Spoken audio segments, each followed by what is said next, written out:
गजब बेइज्जती है।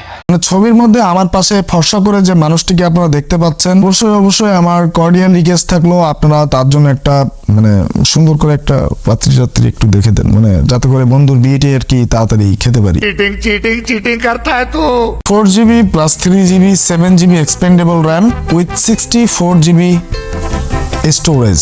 ফোনটি 3টি কালার ভেরিয়েন্টে পাওয়া যাচ্ছে, এন্ডলেস ব্ল্যাক, নিবুলা পার্পল, ইউনি ব্লু। আমার হাতে থাকা ইউনিটটি হচ্ছে এন্ডলেস ব্ল্যাক। 9990 টাকা প্রাইস পয়েন্টে। আবার 2024 সালে এসেও এই ফোনটি আমাদের লো বাজেট সেগমেন্টের পিপলদের জন্য কতটা ভ্যালুয়েবল হবে এন্ড এটা কাদের জন্য বেশি সুইটেবল সেটা নিয়ে অবশ্যই কথা বলবো। আপনি যদি একজন টেক লাভার হয়ে থাকেন অথবা আপনার টেক গ্যাজেটের উপরে একটা ফ্যাসিনেশন কাজ করে, সেক্ষেত্রে আপনি কিন্তু অবশ্যই চ্যানেলটি সাবস্ক্রাইব করতে ভুলবেন না।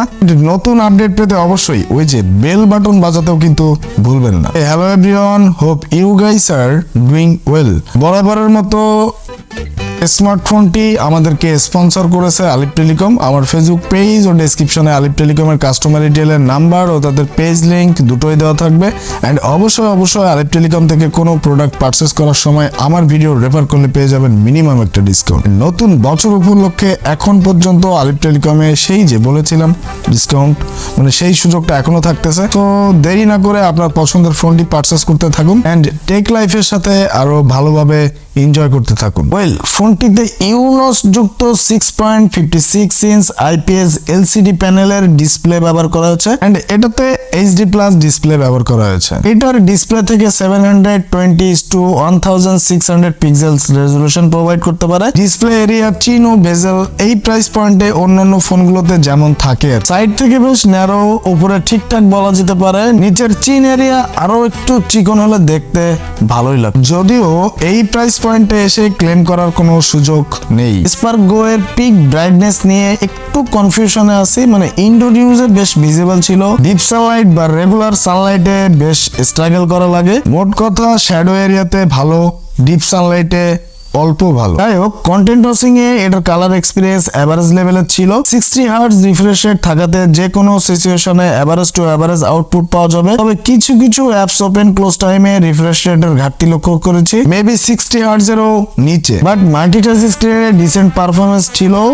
মোটামুটি একটা প্রেসার দিয়ে মাল্টিটাচ স্ক্রিন করাতেও কোনো প্রকার ল্যাটেন্সি লক্ষ্য করিনি। প্রাইস পয়েন্ট বিবেচনায় এটার ডিসপ্লে এক্সপিরিয়েন্স ওভারঅল ওকে লেভেলের ছিল।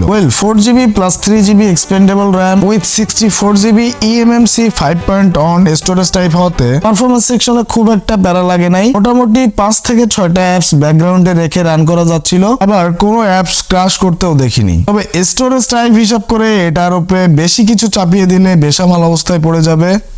শিওর অ্যাপস ওপেন ক্লোজ টাইমে রেসপন্স বেশ ভালো, তবে কিছু জায়গায় ল্যাগ ইস্যু ছিল, তবে কাউন্ট করার মতো না ব্যাপারটা। 2D গেমিং পারফরম্যান্স বেশ ভালো ছিল। মিড রেঞ্জের গেমারদের জন্য মিডিয়াটেক হেলিও 822 12 ন্যানোমিটারের চিপসেট, কোয়াড কোরের প্রসেসর, জিপিইউ পাওয়ার VR 8320। ওভারঅল প্রাইস পয়েন্টে এটার পারফরম্যান্স সেকশন হতাশ করার মতো কোনো রেজাল্ট দেয় নাই। তবে হেভি গেমারদের জন্য এটা তো কখনোই না। লাইট ওয়েট গ্রাফিক্সের গেমগুলো বেশ ভালোভাবে প্লে করা যাচ্ছিল। ইভেন ফ্রি ফায়ার টেস্টে কোনো প্রকার ল্যাগ ইস্যু বা হিট জেনারেট হতে দেখিনি। মোটামুটি মিড গ্রাফিক্সের গেমগুলোর পারফরম্যান্স বেশ স্টেবল ছিল। ফোনটিতে অপারেটিং সিস্টেমে রান করতেছে Android version 12 iOS 12। UI performance বেশ ডিসেন্ট ছিল। ফোনটির রেয়ার প্যানেলে থাকা ডুয়েল ক্যামেরা সেটআপে ব্যবহার করা হয়েছে 13 মেগাপিক্সেলের সেন্সর। বাট বি অনেস্ট, এটাতে 13 মেগাপিক্সেলের ক্যামেরা থাকলেও এটার আউটপুট ছিল মাখন।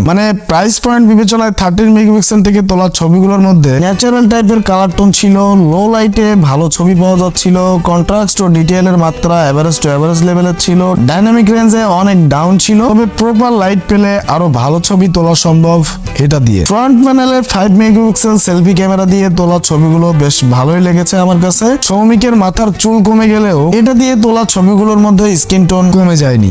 সৌমিকের চুল কমে গেছে বাট স্কিন টোন কিন্তু ঠিকই আছে। गजब बेइज्जती है। মানে ছবির মধ্যে আমার পাশে ফর্সা করে যে মানুষটিকে আপনারা দেখতে পাচ্ছেন, অবশ্যই আমার কর্ডিয়াল রিকোয়েস্ট থাকলো আপনারা তার জন্য একটা মানে সুন্দর করে একটা পাত্রী একটু দেখে দেন, মানে যাতে করে বন্ধুর বিয়েটি আর কি তাড়াতাড়ি খেতে পারি। चीटिंग चीटिंग चीटिंग करता है तू।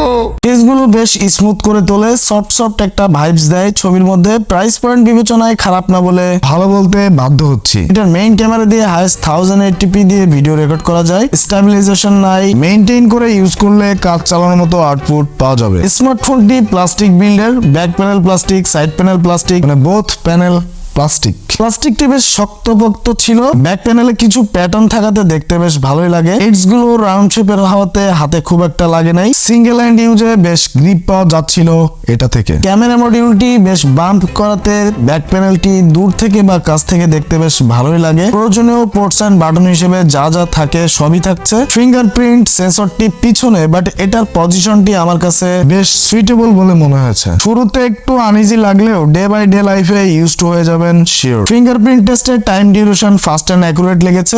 ফোনটির বক্স কন্টেন্ট থেকে পাওয়া 10 ওয়াটের চার্জার দিয়ে এটাকে 0 to 100 মানে ফুল চার্জ করতে অলমোস্ট 3 ঘন্টা প্লাস সময় লেগে যাবে। বাট প্রাইস পয়েন্ট বিবেচনায় এটার মানে চার্জিং সেকশনে আসলে ক্লেম করার সুযোগ নাই। তবে যদিও 18 ওয়াট সবসময় বলি, সেটা থাকলে কিন্তু ভালোই হতো। বাট এটাতে থাকা 5000 mAh এর বিগ ব্যাটারি ভালো সাপোর্ট দিতে সক্ষম ছিল।